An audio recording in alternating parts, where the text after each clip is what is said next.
I have several action cameras, and I like the image quality of the Osmo Action 3 the least. I was thinking about trying to return it to DJI, going full Karen mode. Are you a manager? Who's the manager? Until they gave me my money back. But just recently, DJI released a firmware update for the Osmo Action 3 with some image quality improvements.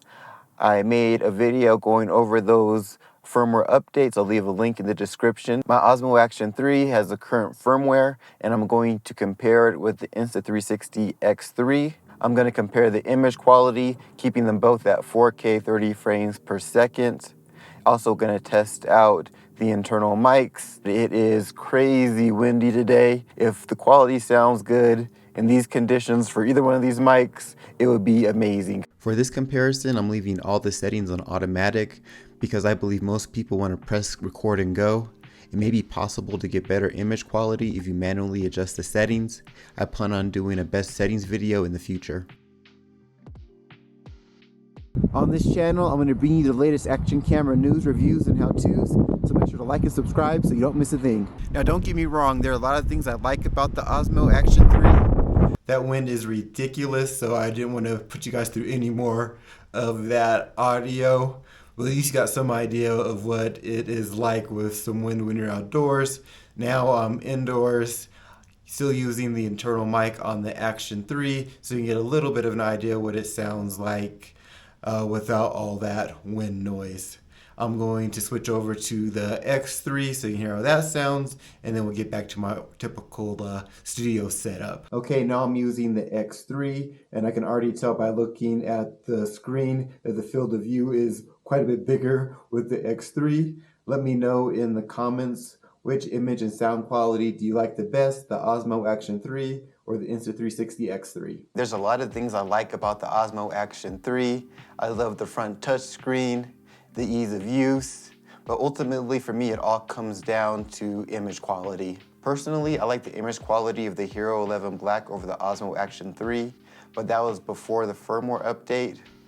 My opinion may change now that they made these improvements. Here's an image from the Osmo Action 3 before the new software update, and here's one after, so we can see if there is a significant improvement. I'm surprised how much the firmware update improved the image quality, and the image on the left are more in direct sunlight, but no matter where the sun was, the image always looked kind of soft and like it lacked contrast. I'm really happy with the image on the right. It looks like I'm going to keep my Osmo Action 3. If you're deciding between the Osmo Action 3 and the Insta360 X3, image quality is only one factor. 360 cameras are super versatile and you can do a lot of interesting things with them. One of them being the bullet time effect, and I want to show that. This is the bullet time cord, or you can get the bullet time handle that connects to the invisible selfie stick. You set the X3 to the bullet time mode, attach the bullet time cord and swing it over your head. Let the app do its thing, and this is the result.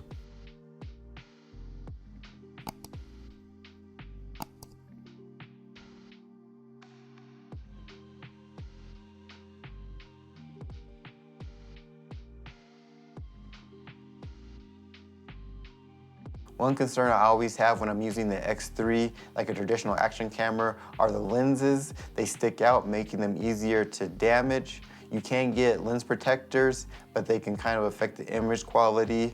Opposed to the Osmo Action 3, I dropped that the other day. It put a good gash into the lens protector, but to replace that is $19. You screw the old one off, screw the new one on, and you're all set. I'm not sure what you would do if you damage the lens on the X3, but I don't imagine it being as easy as the replacement is with Osmo Action 3 or even the Hero 11. To see a comparison of the Insta360 X3 and the GoPro Hero 11 Black, click the end screen now.